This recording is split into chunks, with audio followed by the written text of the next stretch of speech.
விருச்சிக ராசி நேயர்களே, பூர்வீக சொத்து உங்களுக்கு கிடைக்குமா கிடைக்காதா, அல்லது உங்களுக்கு சொத்து எப்படி கிடைக்கும், எதன் மூலம் கிடைக்கும்? அடிப்படையில் உங்கள் ஜாதகத்தில் பூர்வீக சொத்து கிடைக்கணும்னா உங்கள் ராசிக்கு 5ஆம் வீட்டு அதிபதி வலுவான நிலையில் இருந்து நீங்கள் பிறந்திருந்தீங்கனாக்கா பூர்வீக சொத்து உங்களுக்கு கிடைக்கும். அதாவது உங்களுடைய தாத்தா சம்பாதிச்ச சொத்து உங்களுக்கு கிடைக்கும். ஏன்னா 5ஆம் இடம் தான் பூர்வீகத்தை பற்றி சொல்லக்கூடிய இடம். 5ஆம் வீட்டு அதிபதி நல்ல நிலைமையில் இருந்தாருன்னா நீங்கள் பிறக்கும் போதே ஒரு பணக்கார குடும்பத்தில் தான் நீங்கள் பிறந்திருப்பீங்க.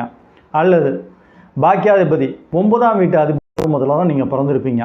அல்லது பாக்கியாதிபதி 9ஆம் வீட்டு அதிபதி நல்ல நிலைமையில் இருந்து நீங்கள் பிறந்திருந்தீங்கனாக்கா, அதாவது 9ஆம் வீட்டு அதிபதி தான் உங்கள் அப்பாவை பற்றி சொல்லக்கூடிய கிரகம். அந்த வீட்டு அதிபதி நல்ல நிலைமையில் இருந்து நீங்கள் பிறந்திருந்தீங்கனாக்கா உங்கள் அப்பாவுடைய சொத்து உங்களுக்கு கிடைக்கும்.